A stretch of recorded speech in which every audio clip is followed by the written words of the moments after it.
Good day, learners. How are you? Are you safe there? So glad to see that you are all safe there. And continue to pray and ask God for guidance on the circumstances that we have right now. Now, for our last two discussions for organization and management, we have leading and then next will be controlling. So first, we will talk about leading.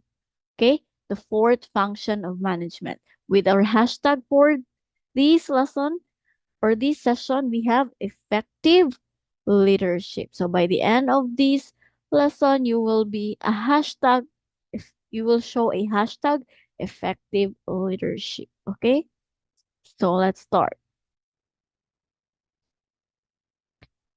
Leaders are an inevitable part of any organization. Whether we are leaders ourselves or mere followers, it is beneficial to understand leadership since we are all part of an organization.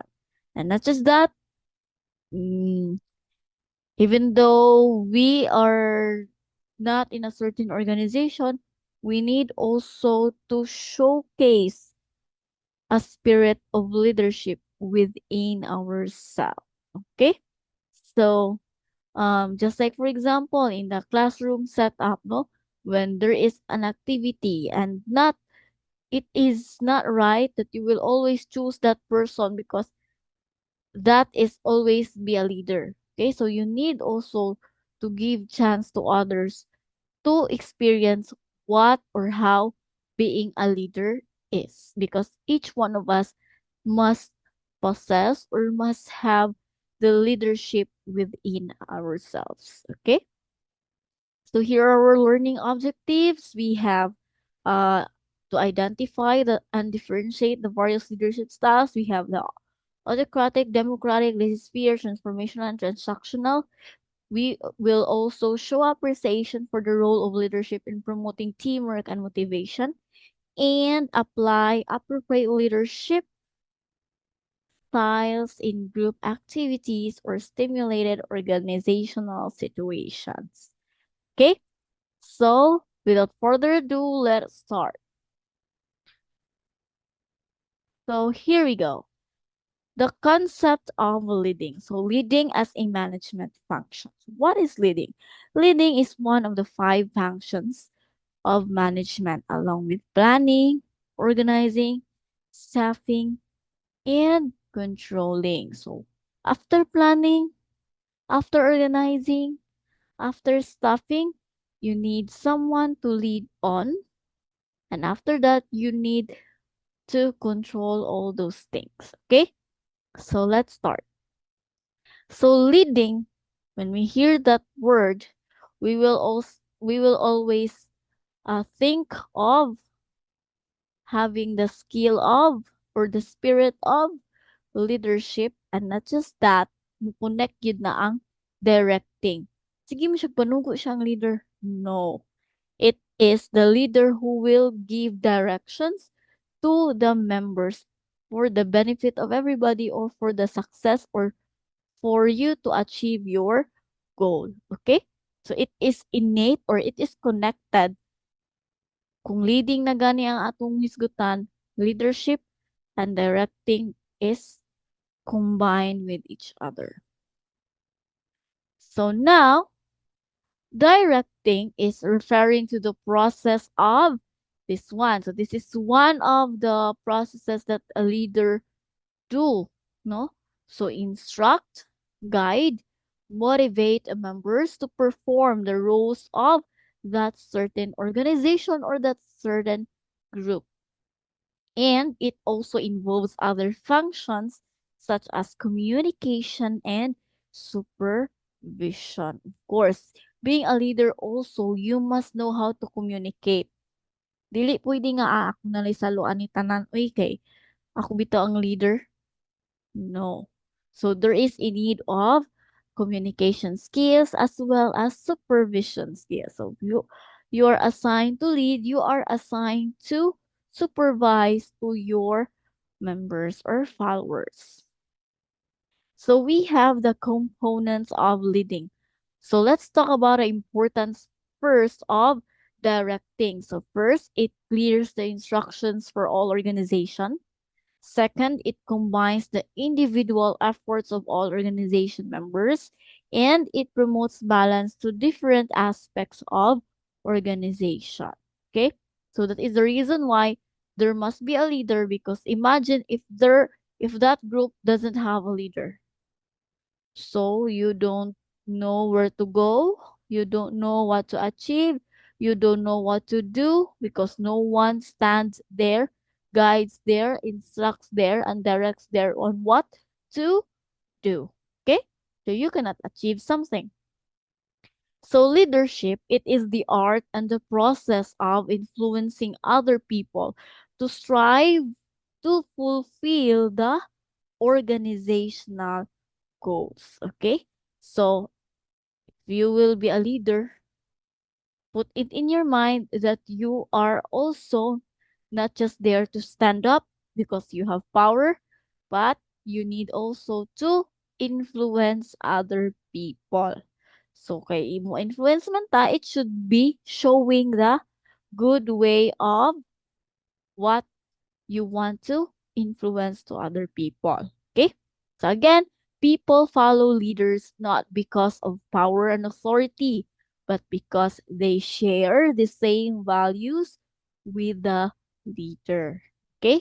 So here in our country, sometimes our leaders think that they have the highest power, no? So sometimes they can't understand us anymore, especially the politics, because what they think is their own selves. And is that a good type of leader? Is that a leader that we followers must follow? So, of course not, right? So, may this be a reminder to us that when we are going to choose a leader, especially sooner, if you will be given the chance to choose, make sure to choose who will be the best, who will not just have the power and authority, but to influence and to show same values with us, to share same values with us or with all the people around that organization. Okay, so we have the different styles of leadership. So a good leader should always, first, each leadership style has its strengths and weaknesses. Imagine na per me mag-uma jud na ang duha, no? And then an effective leader knows to apply one style to another as the situation demands. So in different situation, the leader should also apply this different style. Okay, so let's know about this. So a leadership style refers to a leader's way and technique when directing, motivating, guiding, and managing members or subordinates. So, dili pwede nga, ay, mao man niya akong ganahan. Yung aniw na ko sila pag-lead. But, dili day siya applicable sa imong members. Or, dili siya applicable in that.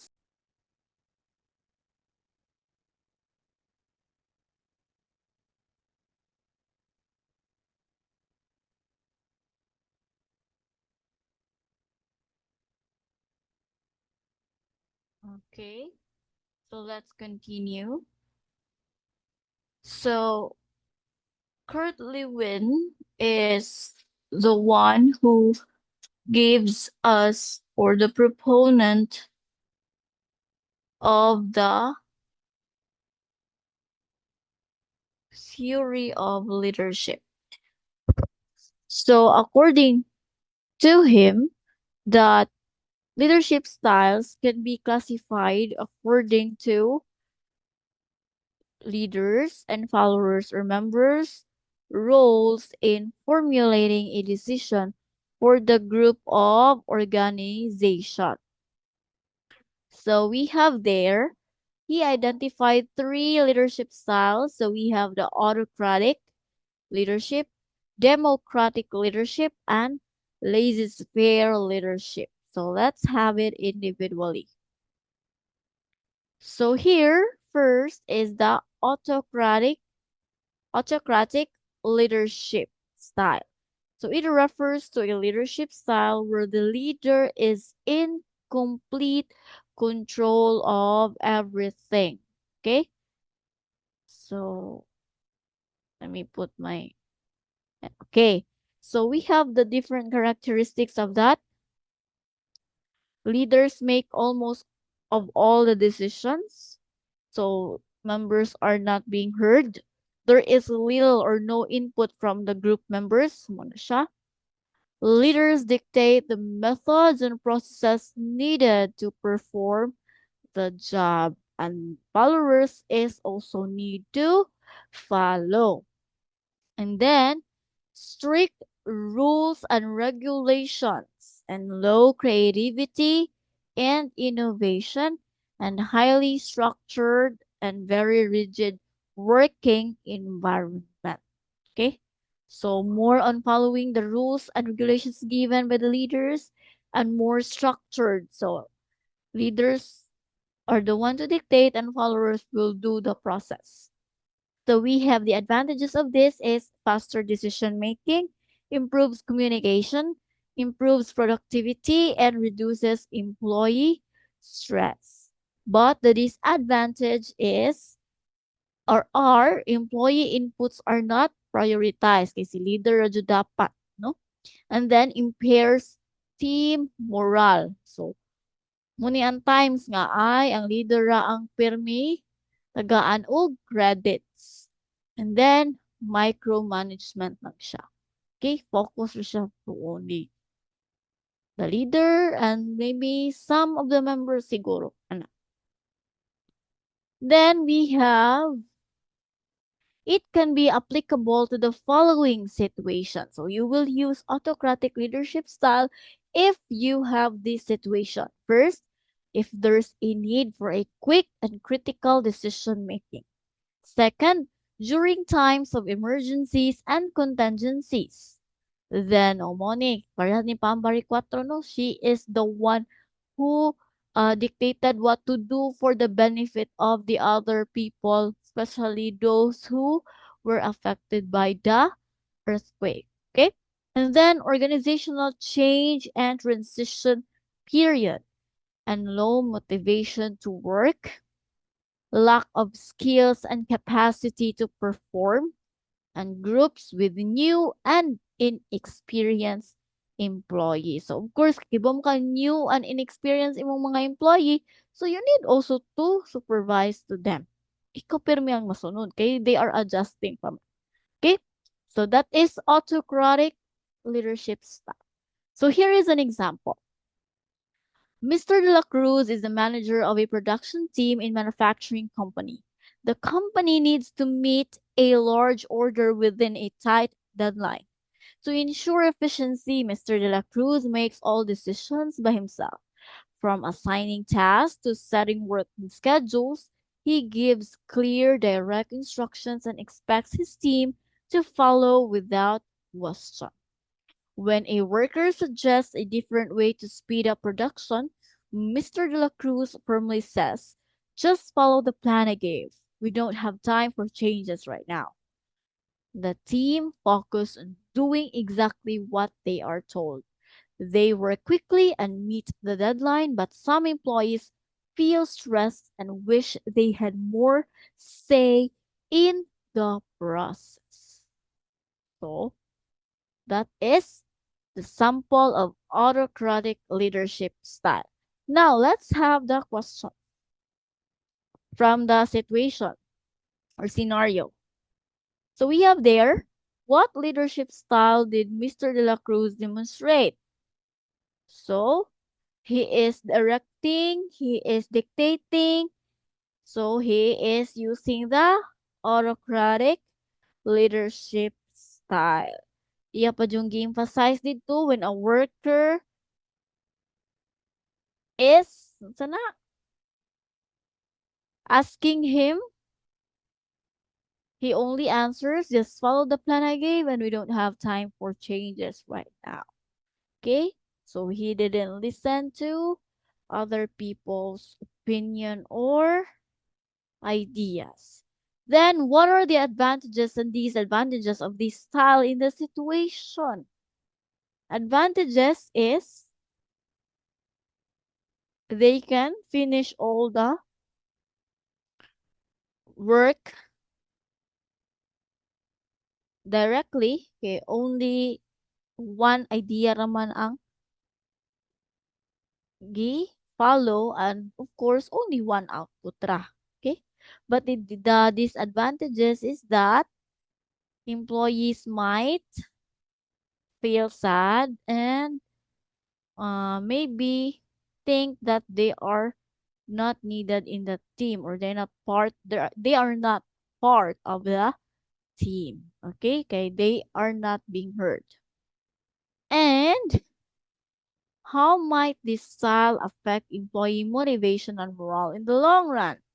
So sama sa gingon, they might feel sad, they might feel discouraged because they are not being heard. Okay? So now let's have the second one, the democratic leadership. So democratic leadership involves team members in the decision-making process. Democratic leaders allow team members to provide ideas, insights, or opinions before making a decision. So this is opposite to autocratic leadership. So here is first we have the characteristics of democratic leadership. So we have members are highly motivated and encouraged to work. The leaders will make the decision after hearing the opinion of the members, and there is a sense of delegation of responsibility. Next, it can be applicable to the following situations. Group members are skilled, experienced, and experts on particular methods and processes.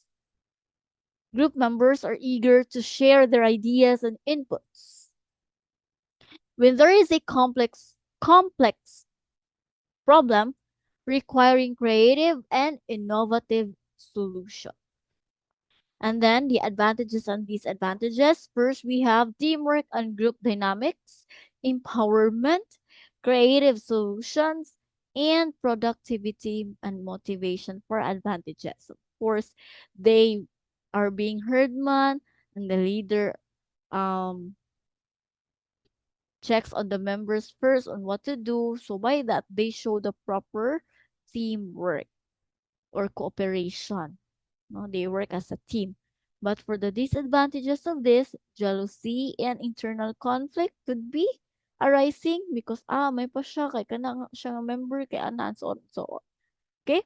And then time consuming and slow decision making. Kaya mag-agad pa man from one person to another. So that is democratic leadership.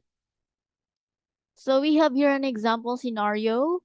Miss Santos is the team leader of the marketing department in a small company. They are planning a new campaign to promote their latest product. Instead of deciding everything on her own, Miss Santos calls for a team meeting and says, I want to hear everyone's ideas before we finalize the campaign plan. Let's work together to come up with the best strategy. Each team member shares their thoughts.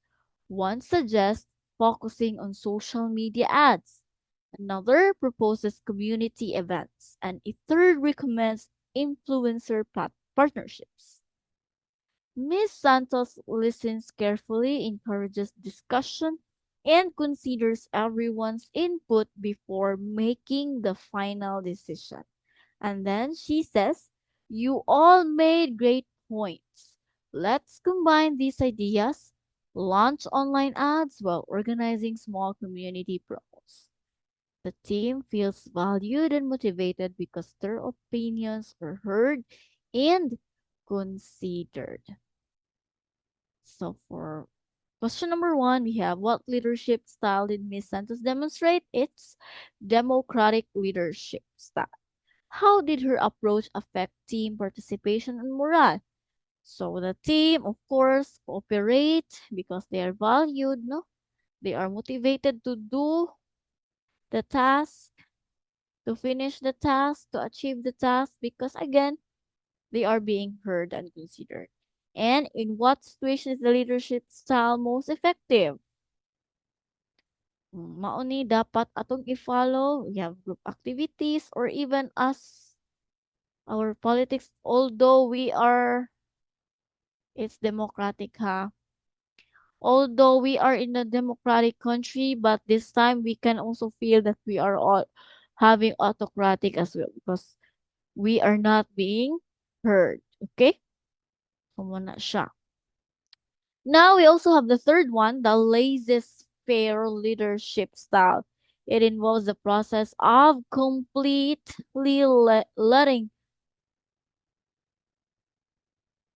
subordinates establish their goals and make decisions. So French word for laissez-faire is literally means let go or let them do it. Okay, let's have the characteristics. So it's hands-off approach, hands-off. Leaders trust their members. Decisions are dependent on the employees. Accountability remains to the leader, and leaders will provide training and tools to accomplish the task. It can be applicable to the following situations when you are managing teams of highly skilled, creative, effective individuals, when the team is composed of motivated individuals who thrive to work independently. Advantages: employee growth and empowerment, satisfaction and motivation, faster decision making, and creative and innovative solutions. And for the disadvantages, we have lack of role clarity and awareness, reduces accountability, and laziness and procrastination. Unya na ni kay wala pa man ni kinahanglan ni leader, no? Then later on, ma-pressure na og human. Okay? Kay gipasagdan na ni leader nga mubuhat ana. Kay kaya ra daw. Okay? So mao na ang let them do it or laissez-faire. So that was the leading and the leadership styles that you can use later on when you will be given a chance to lead. Okay? So I'll be giving you leaving you with this quote. Leadership is not about being in charge. It's about taking care those in your charge. Okay? So I hope that later on one of you will be a leader who will not just lead because of power or authority, but of course plans out for success, takes charge of those who are in you. When we say takes charge, so you are taking care you are thinking about you the benefit of your members or followers, not just having the power, but of course taking care of those who are with you, especially as a team. That's all for leading and have a great day. Goodbye and thank you everyone.